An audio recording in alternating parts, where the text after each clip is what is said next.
I've heard impressive stories, Krios. Sounds like you'll be an asset to the team. That is, if you're comfortable having an assassin watch your back.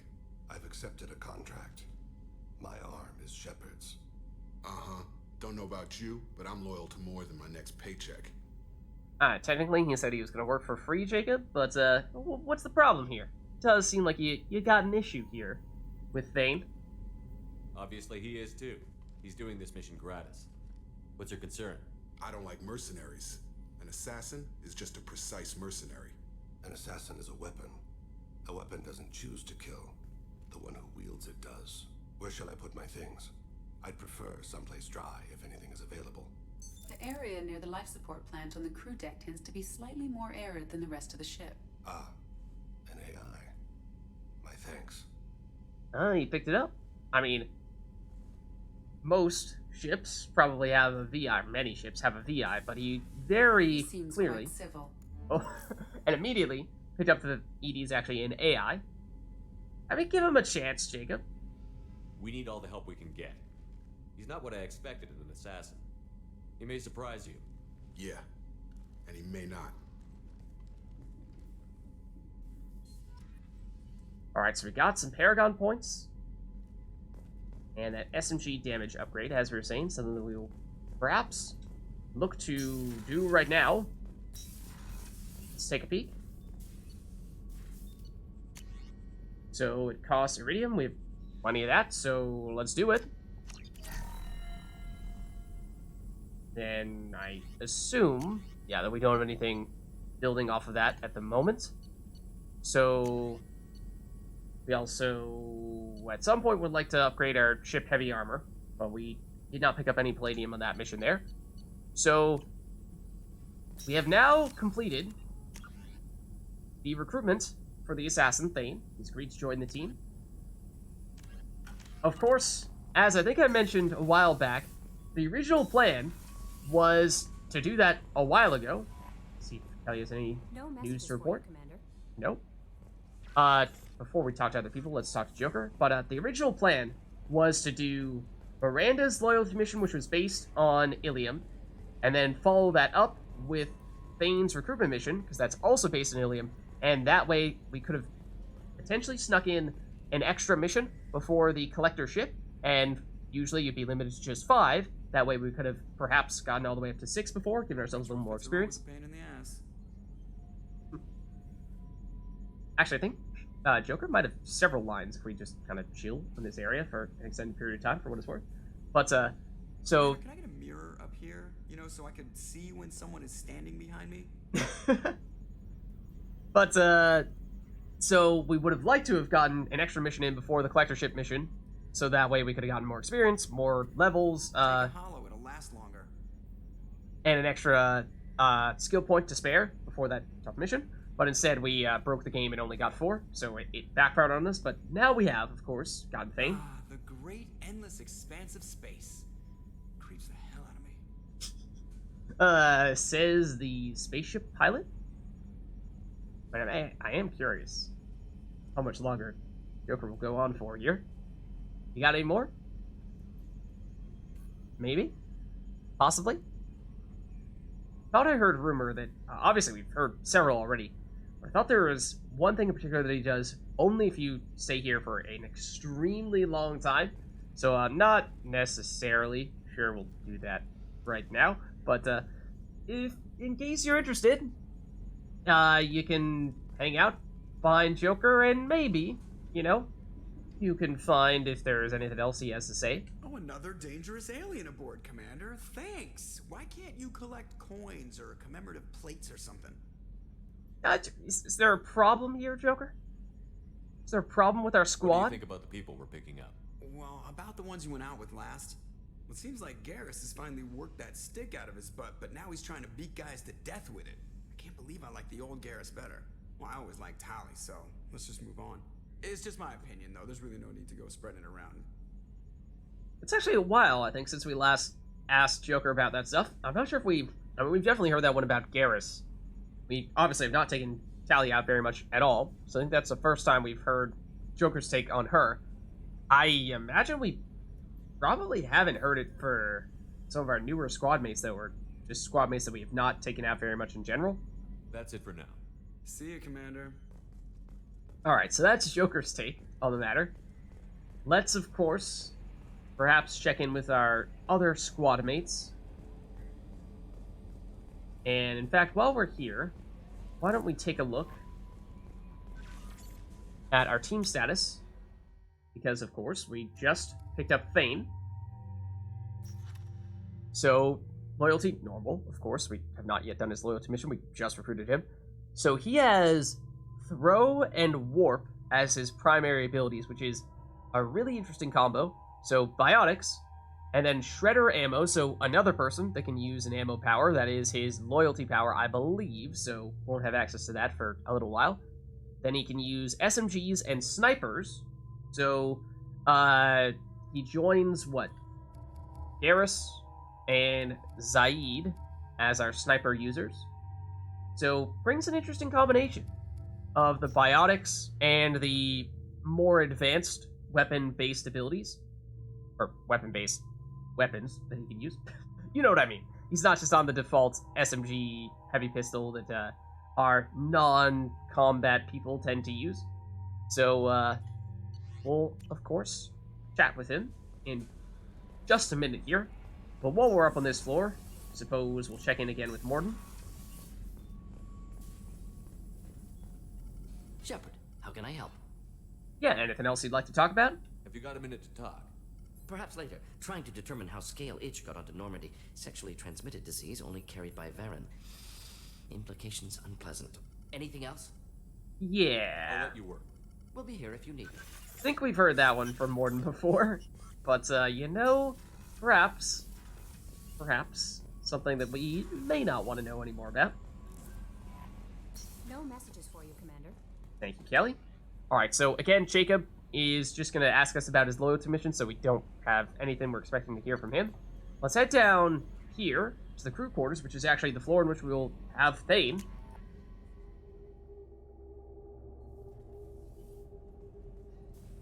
So Thane will be in this spot right here, the life support, which is an area where we were not previously able to go. So as was the case previously, whenever we get a new squad member, it also unlocks a new area of the ship.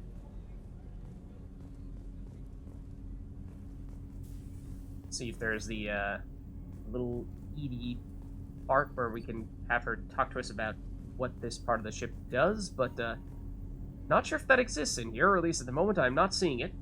So, in which case, let's sit down and have a chat with Thane. Do you need something? Let's talk about other things, other than needing something, I suppose. No, I want to talk about you. Have a few minutes to talk? Certainly. We haven't had a chance since I joined. When we met you, you said you were dying. Yes. I thought you'd want to know more. Indeed. You don't have to worry about the rest of the crew. My illness is not communicable, even to other Drell.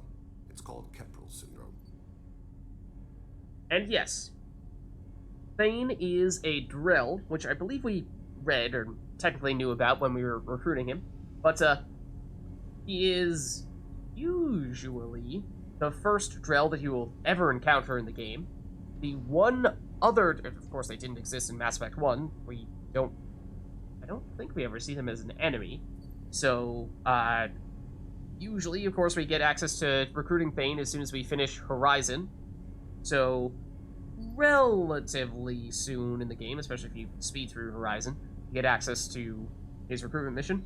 The one other time where we have actually already seen a Drell was in the Lair of the Shadowbroker, when we were talking about rescuing Farron with Liara, Liara's friend who was kind of, sort of, helping do shadow brokery, or at least information dealery stuff with her, and is still at the Lair of the Shadowbroker with her.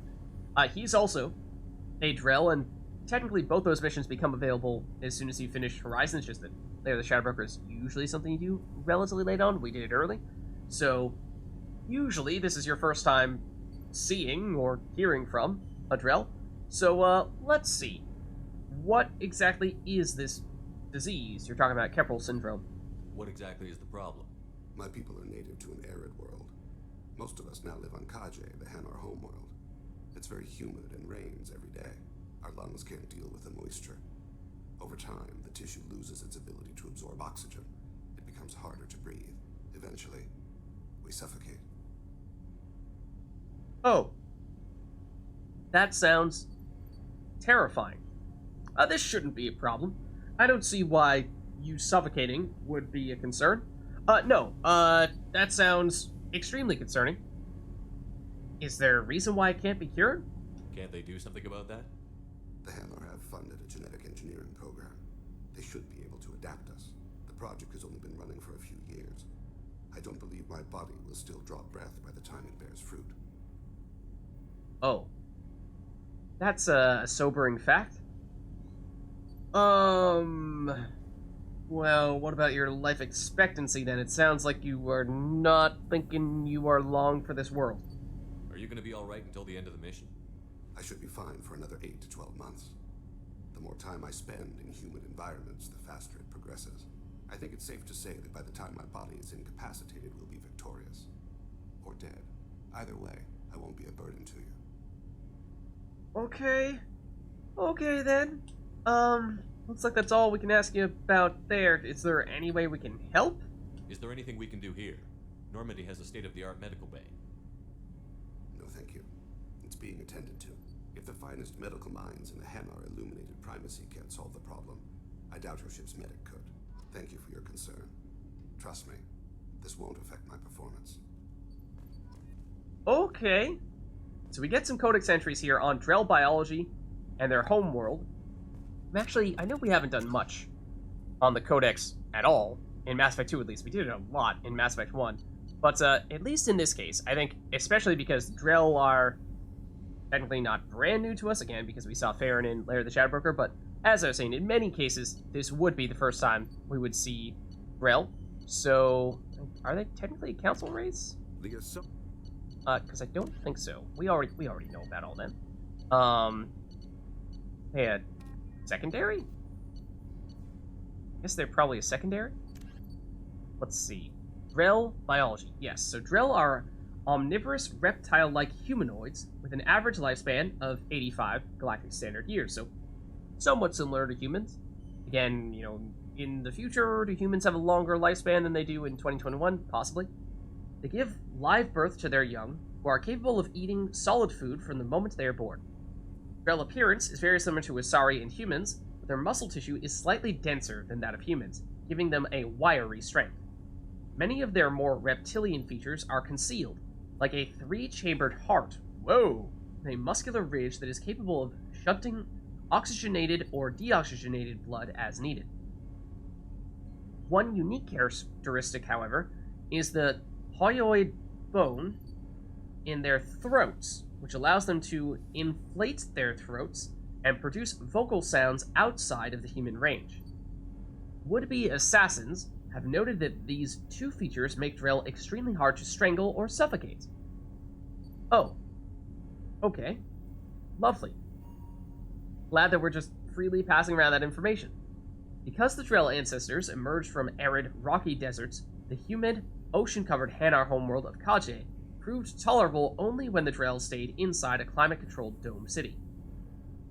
Due to this huge disparity in the two species' homeworld environments, the leading cause of death among Drell on Kaje is a bacterial lung disease called Capril Syndrome, what we were just hearing about. Within a generation of the Drell's arrival on the planet, the disease had become resistant to Hanar antibiotics and other advanced treatments.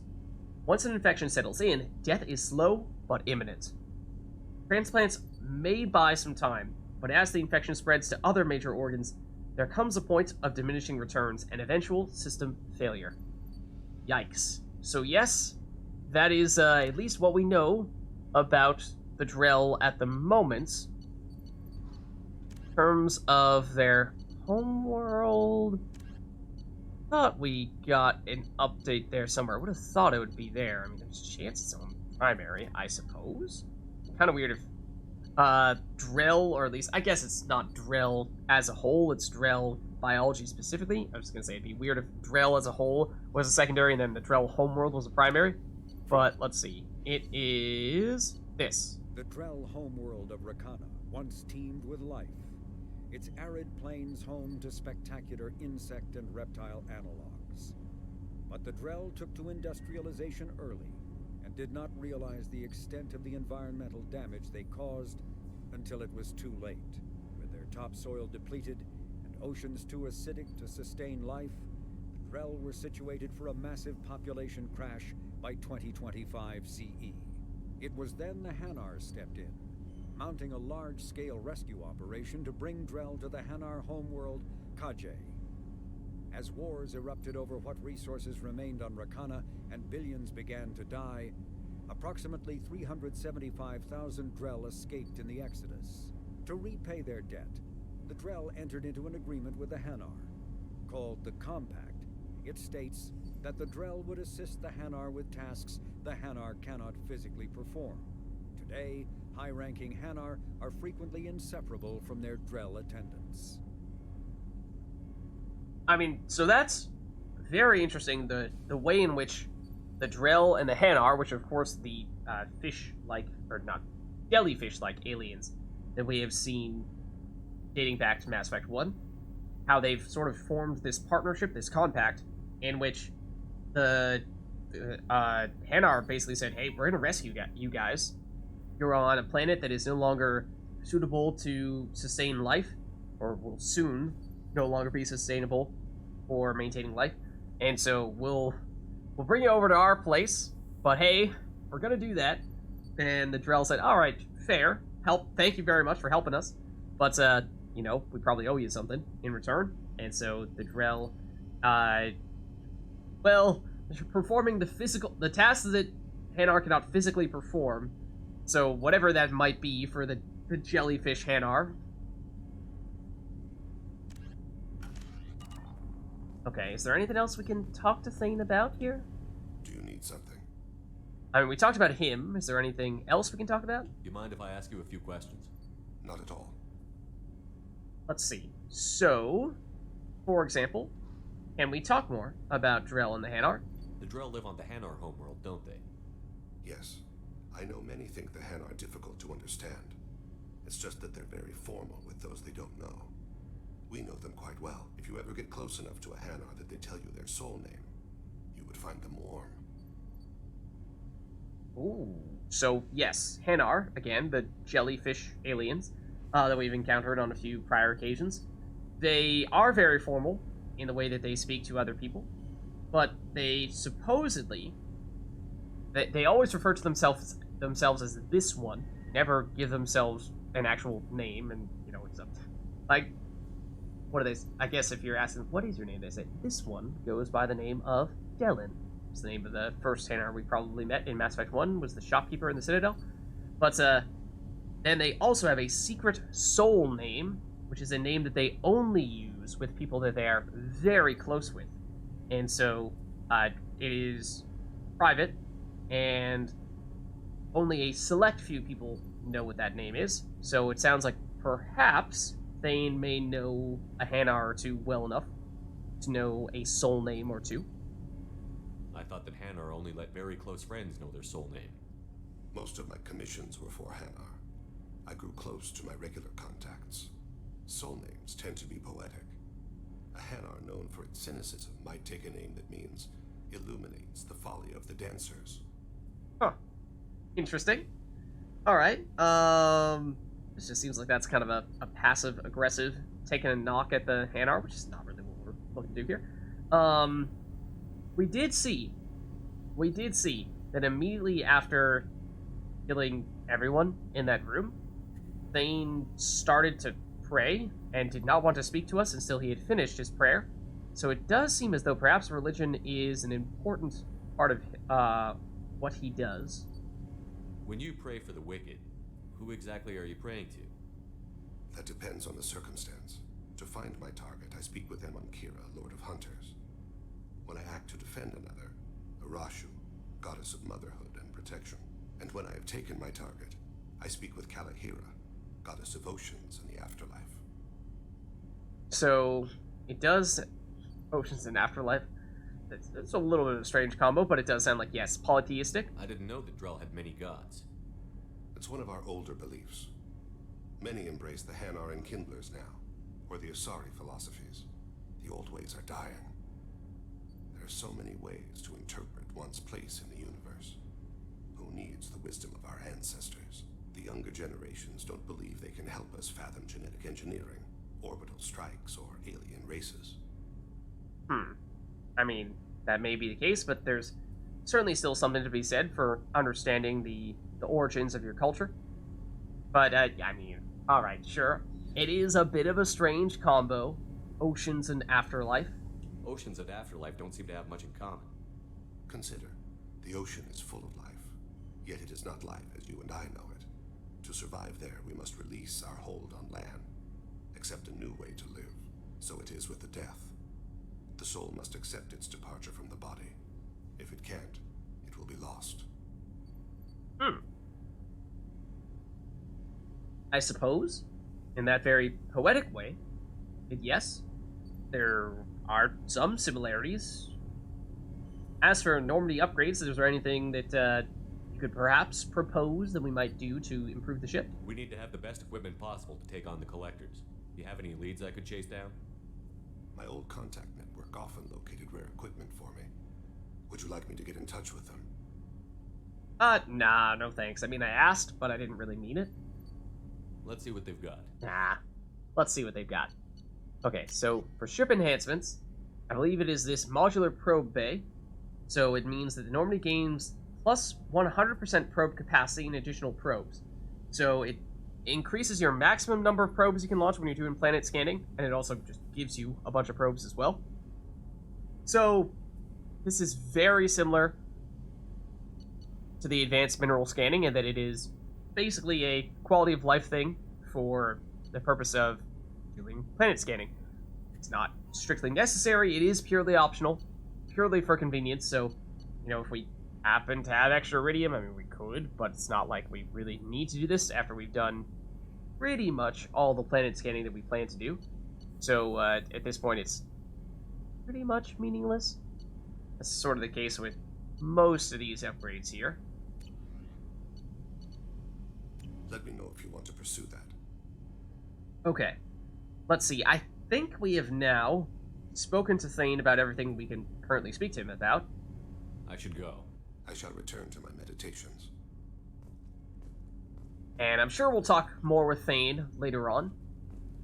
But I'm excited to get the chance to get to know him a little bit better.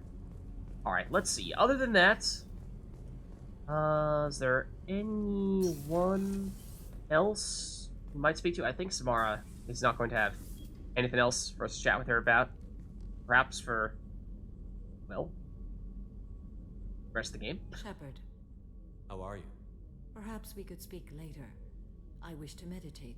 Because I should go. she just Of really course. wants to meditate. Something tells me, you know, perhaps she and Thane would, they might have some things in common, you know what I mean? Meditation and prayer. Similarities there. Let's see, so then, outside of that, anyone else would like to make a point of chatting with? Perhaps Kasumi? Hey, got a minute? Gabby and Ken would make a great couple. I just doubt they'll ever realize it. Yeah, we've heard this. We have heard that. But I was just kind of hoping you might have something to say about Thane, though. The Normandy runs so quietly. I'm not used to hearing my footsteps when I walk. Yeah, I think we've all heard that stuff already.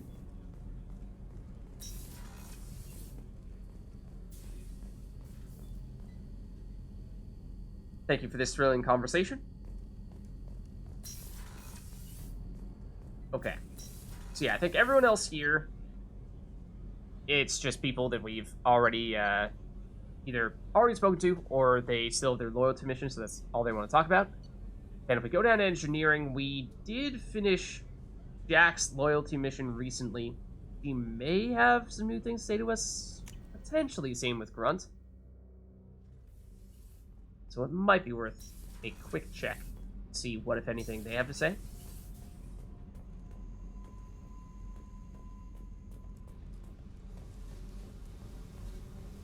Hello, Jack. Hey, Oh, right. It is, It's a little hard to take you seriously when you're wearing that. Talk to me, Jack. Why? I'm not interested in some dumb shit love affair. Never goes right. I mean, see, the thing is, like, I'm not actually trying to do anything romantically with you, Jack, so... Let's forget it. Good idea. So let's forget it. Hey. But now I'm curious what happens if we... Talk to me, Jack. Do this? Why? I'm not interested in some dumb shit love affair. Never goes right. Okay, well, yeah. So, we can... we might still be able to pursue something with Jack if we really wanted to here, but I don't. Let's forget it. Good Yes, let's idea. actually forget it. Except... Hey. Okay, yeah. We've done all this stuff. I should go. So Okay, yes, we talk should later. go. Oh my goodness, Shepard. How is your neck not broken right now? That's not normal. No, it's not normal. See, there's a chance these two have something new to say. What has the new shielding done to your power grid balance? Not much. With built-in capacitor subsystems, they have a surprisingly low draw. Doesn't that mean the shielding boost wouldn't last long under fire? True. They're built for hard, fast strikes, not firefights of attrition. Okay.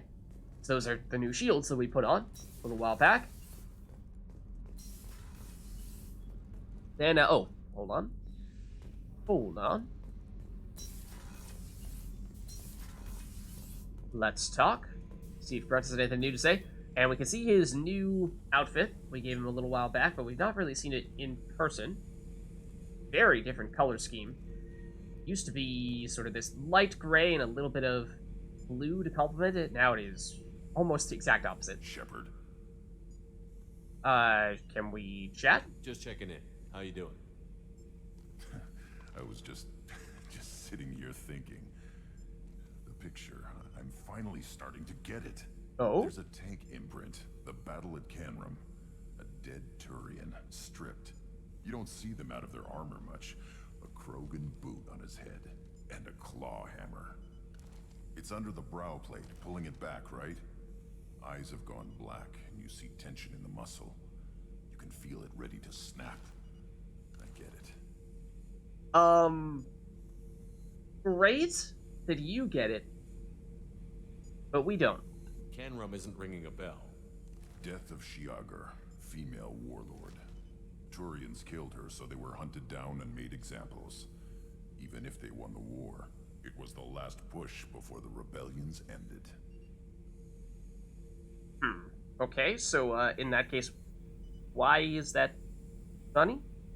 Maybe I had to be there, but I don't get the joke. There's no joke. It's just great.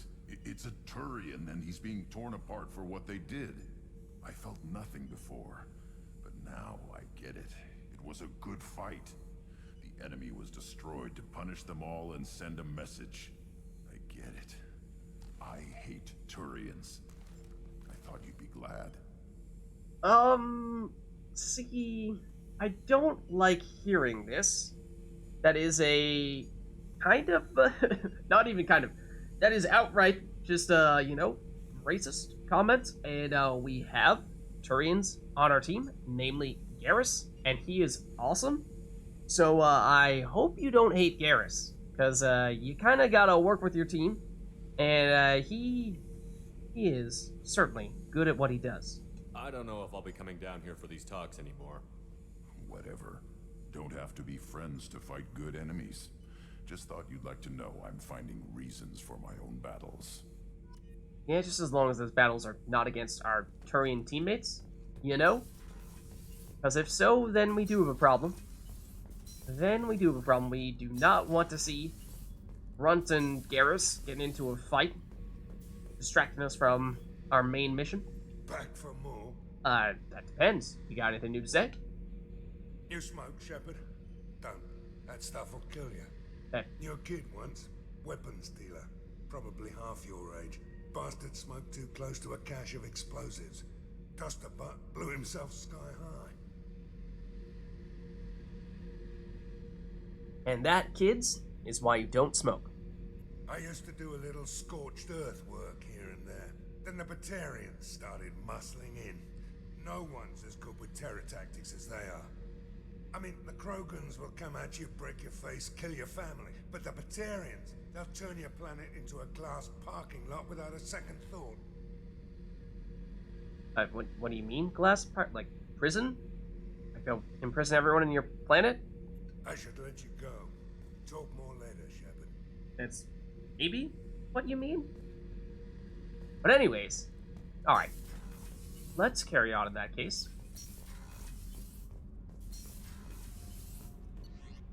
And let's head back up to CIC. I think we've spoken to everyone that we want to speak to.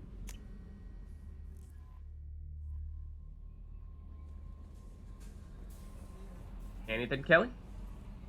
I'm surprised by Thane's spiritual side. His psych profile mentioned little of it, and he carries himself with such cold confidence. I'm not sure if I find him scary or sexy. Slow down there, Kelly. Slow down there. That is technically a co-worker. Thank you very much, and relationships on the ship are clearly not allowed. A lot of women like bad boys. That is a dirty stereotype. In my case, it happens to be true, but still. Anyway, what's up? Well, how's the crew? Is there anything I should know?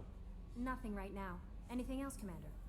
Anything we can chat about? I always have time for you, Commander. Except no. I better go. Okay. Maybe we'll talk later. Alright, let's see.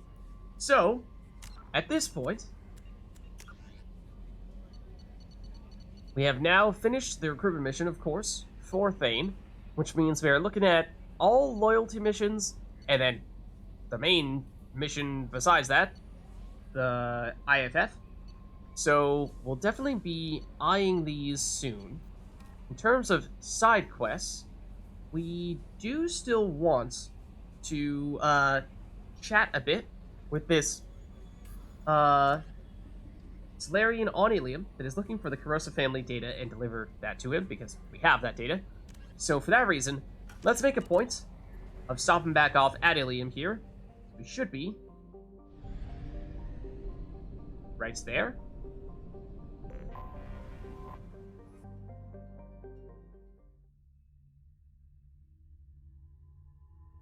And in this case, I suppose, well, why not? We can take Thane. Not like we're gonna be fighting people as we're just walking around Ilium, but I suppose might not be a bad idea to see what he's all about now that we've just recruited him.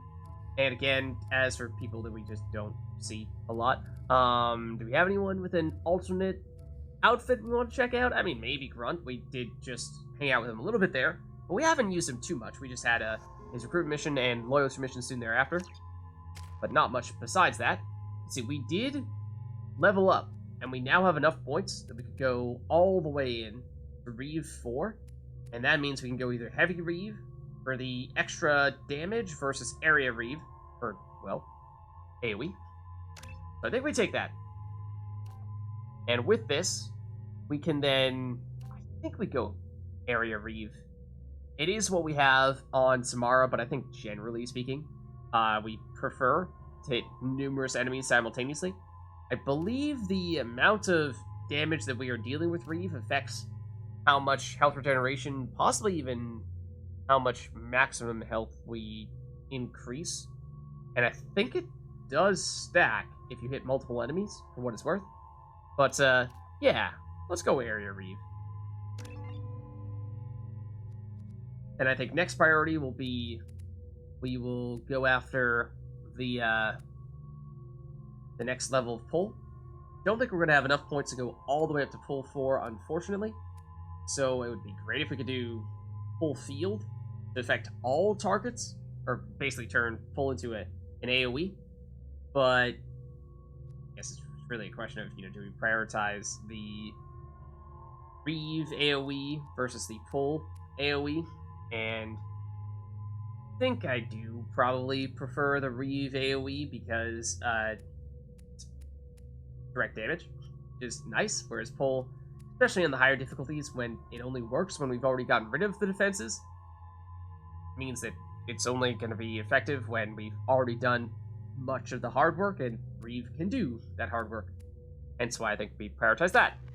Then, okay, we do have Grunt, and I don't think we've used him since having gotten his his new bonus ability after finishing his loyalty mission is Fortification, which reinforces armor with a non-Newtonian fluid that hardens when struck, providing a brief, huge bonus.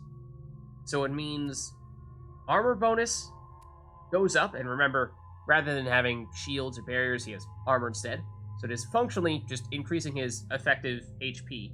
And up to rank 3, it gives you a 75%. Oh, it says shield. Oh.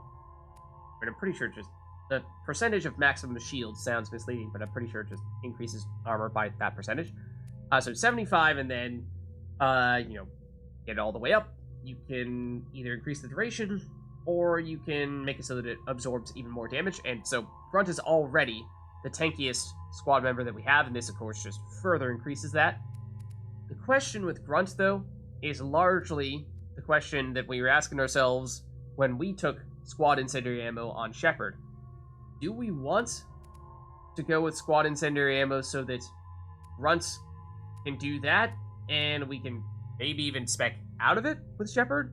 And that might mean that with Shepard, we can afford to have area reave and area pull, or full field, which are things we were saying we would kind of like to be able to do, because we have enough squad mates now with ammo powers that may be feasible. Of course, the opportunity cost, the sacrifice we'd be making, would be we'd lose out on fortification points if we were to go all in on incendiary ammo, because we would need to go all the way to make that work. I mean, if we don't upgrade concussive shot anymore, which I don't plan to do, then we can get at least a few more points in fortification. Maybe that's sufficient. It won't be a perfect fortification, but it'll be decent. So let's do it. It is redundant with Shepard, but as we were saying, I was thinking we might be looking to respec Shepard a little bit so that we can shed this ammo power perhaps altogether, and then just throw all those points into pull. And then, yeah, we would have enough to do just that. We'd have even a few points remaining. I don't think we'd ever have enough to go all the way up to squad incendiary ammo again. Don't think that would be the case. But we at least have enough that, we could have a few points in it, so if we just so happen to not be bringing any teammates who have an ammo ability, at least we can get incendiary ammo on Shepard. So there's that. But Thane. Thane is, of course, the new one. We just got him. So he has Throw, which, I don't remember if we've actually seen anyone who has this. Does Samara have it? Samara might have it. So it hurls enemies through the air using a powerful biotic field. And, well, of course we saw it in Mass Effect 1. But, using Mass Effect fields, hurls targets away and damages them if they hit objects. So again, it's similar to our charge in that it does not really directly apply damage as much as long as the target gets knocked into something, they will get damage dealt to them. And also, you can really... this might be the most effective ability at knocking people off of ledges. So, I mean, not so surprising given the name. And as we level it up, the force number increases, meaning they'll fly further and deal more damage if/when they do bump into something. Then there's Warp. Fantastic ability. This is one of the key reasons why using Miranda was one of our keys to success early on, because it's good against barriers, it's good against armor. Just a really versatile tool to have. And decent damage. Then we've his passive, Drell Assassin, which is health and weapon damage, and just that. Oftentimes we'll see other people have some combination of health, weapon damage, and some third thing. But for Thane, it is just health and weapon damage, which means he has a ton of weapon damage here. So that does make him a very potent sniper in particular. And then can further increase his weapon damage or health once we get all the way up there. Then lastly, we have Shredder Ammo. This is his bonus power we get when we complete his loyalty mission. And the thing about this is it is ammo that tears through soft targets, inflicting more damage to unshielded organic enemies. So what that means is that it deals extra damage against organic enemies that are on health. No protection at all. No armor, no barriers, no shields.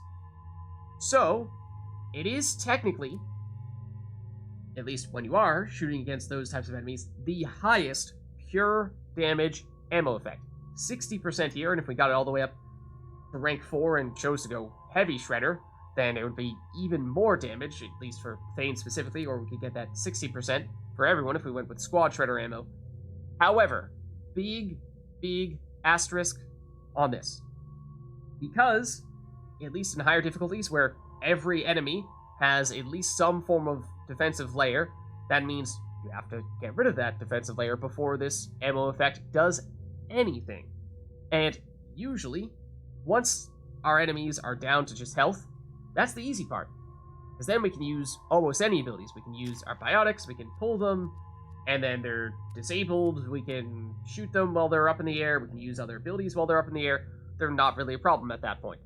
But the difficult part is when they do have those defensive layers, like barriers, shields, and armor, because that does prevent us from doing other special abilities to them. And oftentimes, it can be bigger than enemies' health bars, so we just have more damage we need to deal to get rid of it. So, for all those reasons, shredder ammo, although the number is very high and might look tempting, it is not good on high difficulty settings. It is very bad. It is the worst ammo effect on high difficulty settings, one could very well argue. Because, again, there are so many defensive layers that this just does not do anything to help us against. So for that reason, I think we are probably going to skip shredder ammo altogether, and we'll just go all out on throw, warp, and the passives. So I think we need to spend 2 points in throw to unlock warp. Let's make sure we do that. And I think warp is probably top priority. So we can do a heavy warp for huge damage upgrade, or the unstable warp. And you may have remembered me saying, because we just recently upgraded our warp up to rank 4, I believe it was on Miranda, and we were talking about, do we go heavy warp for the pure damage, do we go for unstable warp for the quicker cooldown, and larger detonation radius. And I had thought, well, I was going back and forth a little bit, maybe we go heavy warp with one person and unstable warp with another, and I thought, do we have anyone with warp yet? Anyone other than Miranda? And the answer at the time was no. But, well, Thane is that other person. And I was saying that, maybe we deliberately try to make one person more of our combo warp person and another person our just pure damage warp person.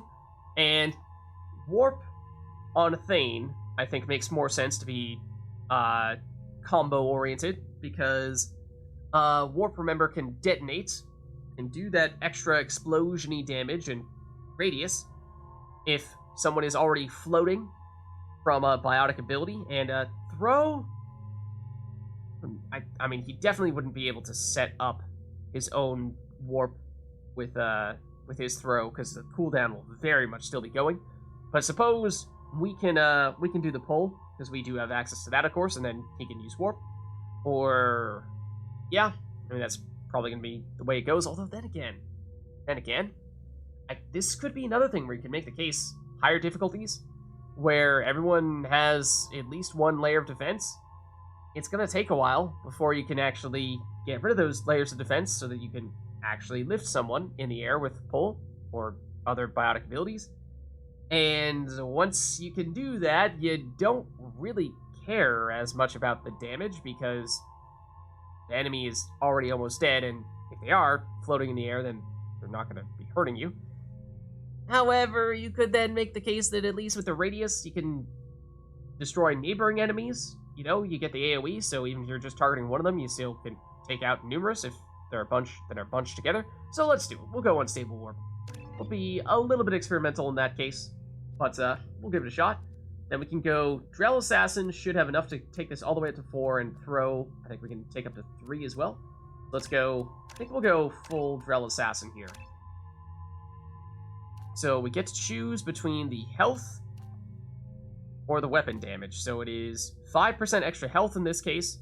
It is 12.5% extra weapon damage in this case. And I think the name of the game with Thane is, for the most part, damage. So I think we go with Marksman. I mean, Oftentimes, I do like to go, or at least I don't remember actually, to what extent we've gone the health route versus the other routes, but, I mean, like, how much of a difference is 5% health going to make? Most of the time, I think you're going to get. If you're taking a lot of damage, then Thane is going to die. 5% extra health is, most of the time, not going to be the difference between surviving and dying. So I think the extra damage is more significant. That's a pretty big boost. 12.5%. So we go for that, and then, yes, we have enough points to throw in one more for throw. Alright, nice. Then, for everything else, I mean, it's not really going to matter, I don't think, because we are planning on just turning some things in here. But we'll take a quick look here. As we were saying, Thane is a sniper person and an SMG person. So I like the Locust on him. I like the, I think, the Incisor. We're saying how we don't have a great sense yet as to whether we're going to prefer the Incisor or the Viper. But at least in theory, with that huge damage bonus, Thane is capable of dealing a ton of damage with those weapons. Alright, so, and we can see, because this is our first time using Thane, just like walking around. We got Grunt's new armor as well. Very sharp, the contrasting colors. But anyways, let us... yes, I am. That is true. Employees that wear exosuits are very clearly, regularly being discriminated against, and it is unacceptable.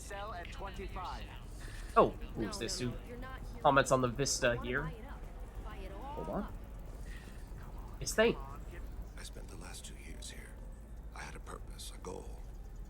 Now that I've accomplished it, something occurs to me. In all that time, I never looked at the horizon. It is spectacular. And, wow, yes, so Thane's objective while here was to take down the Salnadantius. He was preparing for 2 years to do that. Of course, he did eventually end up, using us to set him up. But at the end of the day, he did take her out. He did succeed. Alright, now there was also this tech damage upgrade here that we realized that we could not afford before, but it is very much something we'd like to have. 50% tech damage is a lot. So I think we take this. We can afford it now. So that's very nice. Of course, I can help you with the and the person that we are looking for, turn in this quest here. The Assassin Salarian family data. You may remember someone we passed by on many occasions, and we even said on many occasions, we don't really want to talk to you yet. But we did speak to him just before doing Thane's mission. Listen, I know the data is vital to the Kurosa family. The Salnadantius didn't give us time to pack. I'm lucky I got out at all, for mercenaries were starting to shoot. If she lets us back in, I'll get it, I promise. If not, well, we'll just have to hope.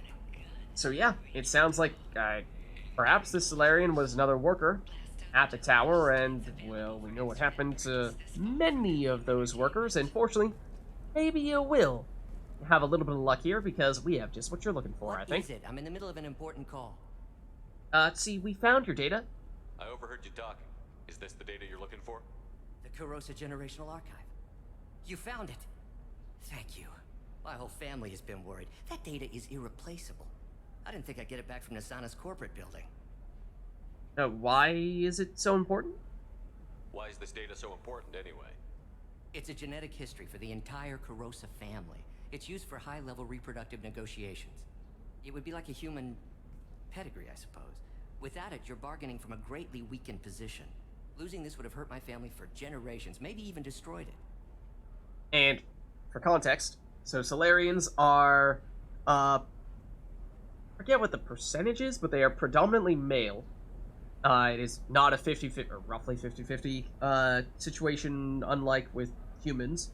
So, for that reason, there is a bit more of a power dynamic when it comes to having a part. I don't even know if they technically partner up per se, but the males, because there are so many more males than females, basically have to make a case for themselves to find someone to pair up with. And so apparently one of the ways in which you can do that is by having a set of information about your family's genetics, I guess, to prove, hey, we got the good stuff, pick me.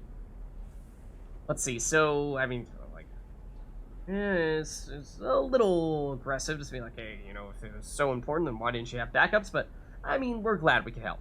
There's your data. I hope it helps your family. You have no idea, human. I don't know who you are or how you got it, but thank you.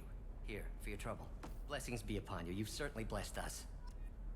There we go. A little bit extra experience, some Paragon points, and 1,500 credits as well.